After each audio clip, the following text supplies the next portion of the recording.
మీ చెమటను మీ రక్తాన్ని ధారపోసి ఈ దేశ అభివృద్ధి కోసం ఈ దేశ భద్రత కోసం నిలబడ్డటువంటి దళితులారా, ఆదివాసులారా, వెనకబడ్డ కులాలారా, మనల్ని వెనక పడేసిన వాళ్ళు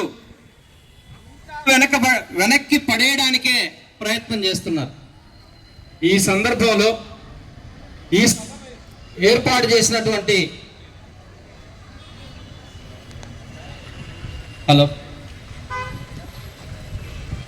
ఈ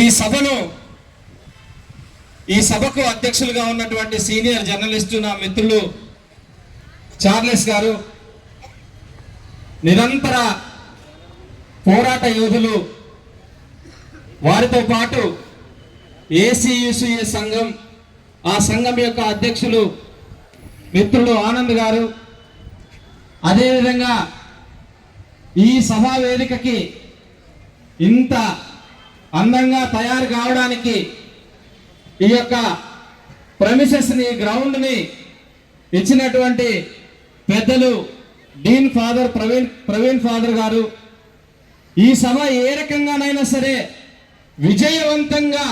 విజయవంతంగా నడిపించుకోవాలనే ఉద్దేశంతో వేదికలోకి వచ్చినటువంటి మీ అందరికీ, ఈ వేదిక మీద ఉన్నటువంటి పెద్దలందరికీ, లీడర్లకు, పాస్టర్లకు, బిషప్లకి, ఫాదర్లకి అందరికీ కూడా అభినందనలు తెలియజేస్తూ, మిత్రులారా, నేను ఈ మధ్య కాలంలో ఛత్తీస్గఢ్ వెళ్ళొచ్చాను.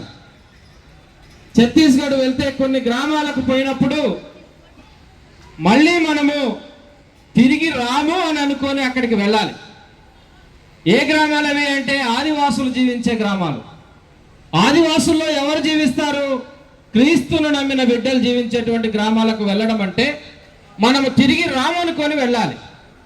అలాంటి గ్రామాలకు వెళ్ళి చూసి వస్తే చాలా మందికి చేతులు విరిగిపోయి కట్లు కట్టుకొని ఉన్నారు.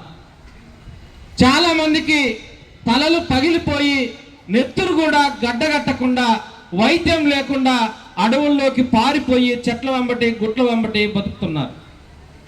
చాలా మంది గర్భిణీ స్త్రీలు నీళ్లు లేక బోరు దగ్గరికి పోతే కొడితే కింద పడి కాలు ఎరిగిన ఒక తల్లిని నేను చూశాను. తాగడానికి నీళ్లు లేవు. అడవుల్లోకి వెళ్ళి ఆ కాలువల్లోనైనా సరే గుక్కెడు మంచినీళ్ళు తెచ్చుకుందామని పోతే ఆ గుక్కెడు మంచినీళ్ళల్లో పురుగుల మందు చల్లుతున్నారు. ఆ మందు తాగి కొంతమంది అక్కడక్కడ తీవ్రమైన అనారోగ్య పరిస్థితి వాటిల్లిన సందర్భం అక్కడ ఉన్నది. ఇదంతా నేను ఎందుకు చెప్తున్నానంటే, ఈ భారతదేశంలో మనుషులందరికీ జీవించడానికి హక్కు ఉంది.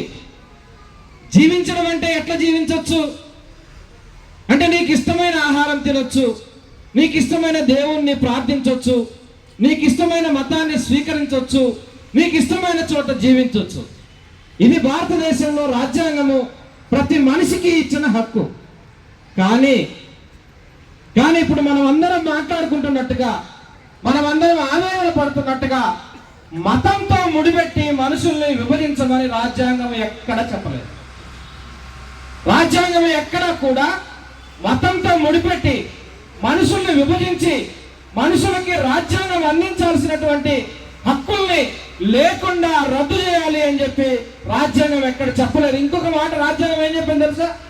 రాజ్యాంగము మతపరమైన చిచ్చును పెట్టకూడదు, మతపరమైన వివక్షను పెట్టకూడదు, మనుషులందరికీ సమానమైన హక్కులు ఉండాలి, మనుషులందరికీ సమానమైన భద్రత కల్పించాలి, మనుషులందరికీ సమానమైన అవకాశాలు కల్పించాలి అని భారత రాజ్యాంగం చెప్పింది.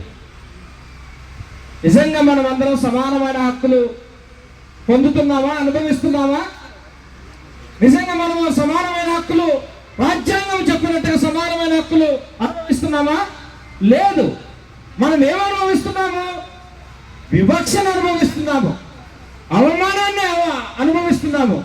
భారతదేశానికి రాజ్యాంగము అమల్లోకి వచ్చిన 6 నెలల తర్వాత ఈ మధ్యకాలంలో చాలా మంది ఏం మాట్లాడుతున్నారంటే, రాజ్యాంగమే చెప్పింది హిందువులుగా ఉన్న వాళ్ళకు మాత్రమే, హిందువులుగా ఉన్న దళితులకు మాత్రమే రాజ్యాంగం చెప్పింది అని అబద్ధం చెప్తున్నారు. రాజ్యాంగం ఎక్కడ అట్లాంటి మాట వాడలేదు. రాజ్యాంగం ఎప్పుడు కూడా హిందువులకు మాత్రమేనో, క్రైస్తవులకు మాత్రమేనో, ముస్లింలకు మాత్రమేనో ఇలాంటి పదాలు నా చేతిలో రాజ్యాంగం ఉన్నది. ఈ రాజ్యాంగంలో ఎక్కడ కూడా అటువంటి పదం వాడలేదు. నీకు ఇష్టమైన మతాన్ని, నీకు ఇష్టమైన దేవుణ్ణి ఆరాధించవచ్చు అని రాజ్యాంగం చెబితే